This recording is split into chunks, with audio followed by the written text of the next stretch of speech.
This is the story of a man named Stanley.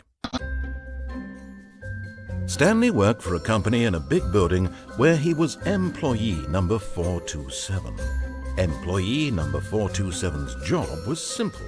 He sat at his desk in room 427 and he pushed buttons on a keyboard. Orders came to him through a monitor on his desk, telling him what buttons to push, how long to push them, and in what order.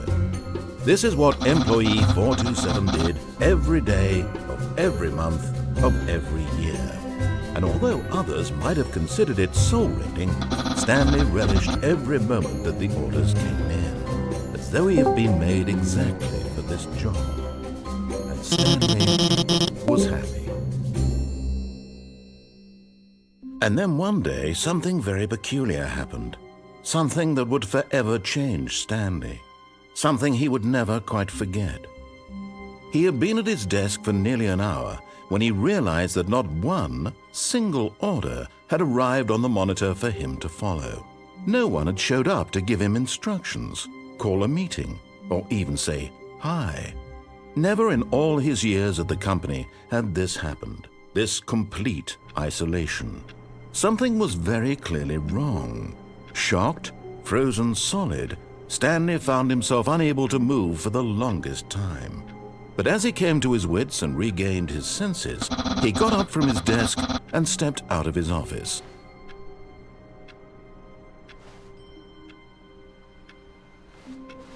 All of his co-workers were gone. What could it mean? Stanley decided to go to the meeting room. Perhaps he had simply missed a memo.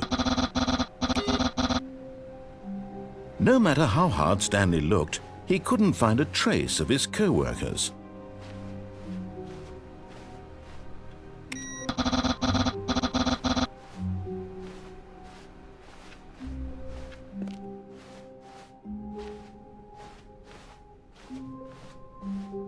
When Stanley came to a set of 2 open doors, he entered the door on his left. This was not the correct way to the meeting room, and Stanley knew it perfectly well. Perhaps he wanted to stop by the employee lounge first, just to admire it. Yes, truly a room worth admiring. But eager to get back to business, Stanley took the first open door on his left. And so he detoured through the maintenance section, walked straight ahead to the opposite door, and got back on track.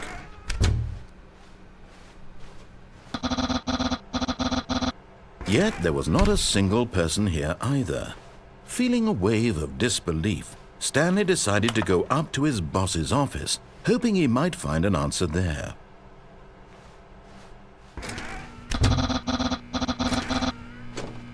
Stanley stepped into the broom closet, but there was nothing here, so he turned around and got back on track. Coming to a staircase, Stanley walked upstairs to his boss's office.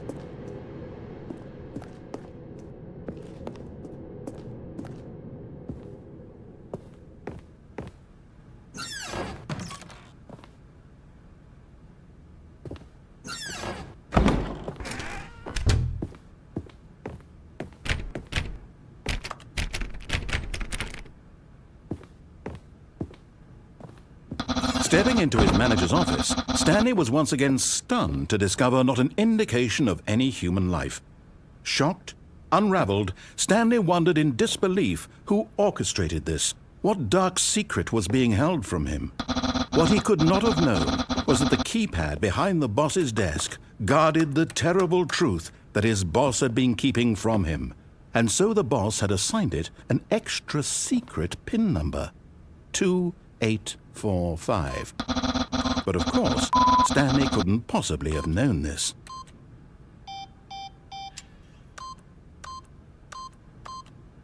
Yet incredibly, by simply pushing random buttons on the keypad, Stanley happened to input the correct code by sheer luck. Amazing. He stepped into the newly opened passageway.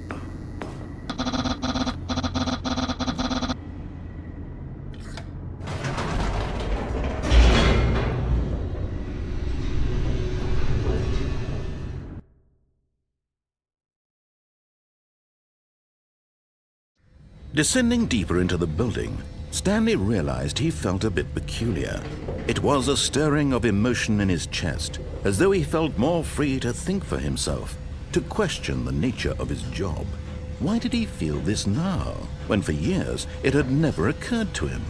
This question would not go unanswered for long. Stanley walked straight ahead through the large door that read Mind Control Facility.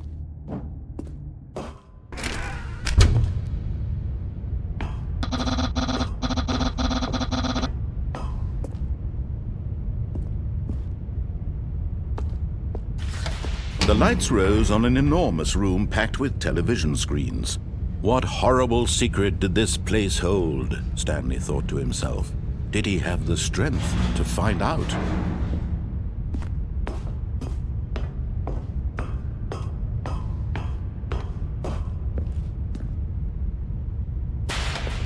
Now the monitors jumped to life, their true nature revealed. Each bore the number of an employee in the building, Stanley's co-workers, the lives of so many individuals reduced to images on a screen, and Stanley, one of them, eternally monitored in this place where freedom meant nothing.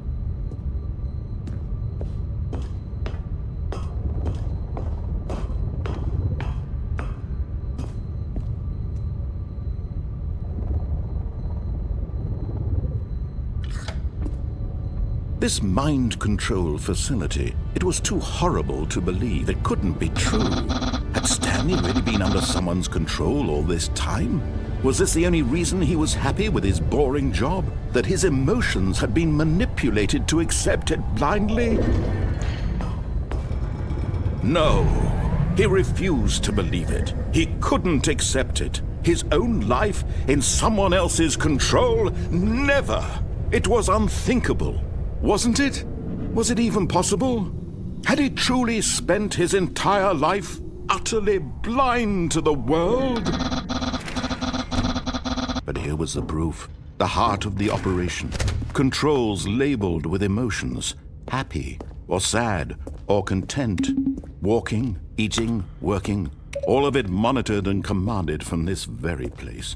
And as the cold reality of his past began to sink in, Stanley decided that this machinery would never again exert its terrible power over another human life, for he would dismantle the controls once and for all.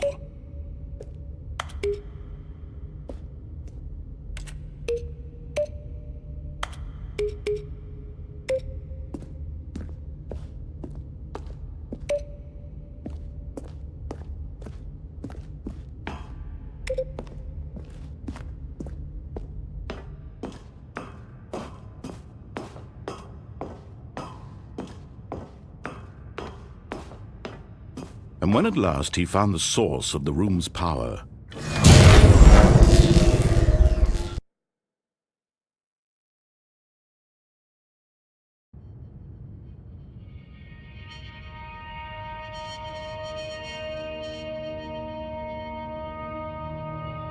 blackness and a rising chill of uncertainty. Was it over?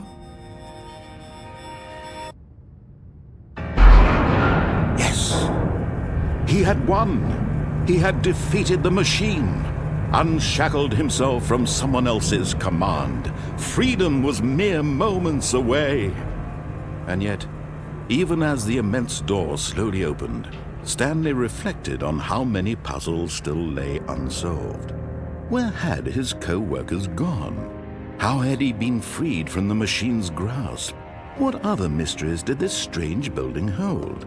But as sunlight streamed into the chamber, he realized none of this mattered to him, for it was not knowledge or even power that he had been seeking, but happiness. Perhaps his goal had not been to understand, but to let go. No longer would anyone tell him where to go, what to do, or how to feel. Whatever life he lives, it will be his. And that was all he needed to know. It was perhaps the only thing worth knowing. Stanley stepped through the open door. Stanley felt the cool breeze upon his skin, the feeling of liberation, the immense possibility of the new path before him. This was exactly the way, right now, that things were meant to happen. And Stanley was happy.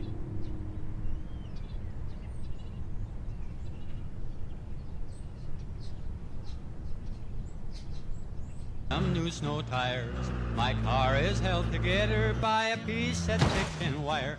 Oh, rust and smoke, the heater's broke, the door just flew away. I light a match to see the dash, and then I start to pray. The frame is bent, the muffler went.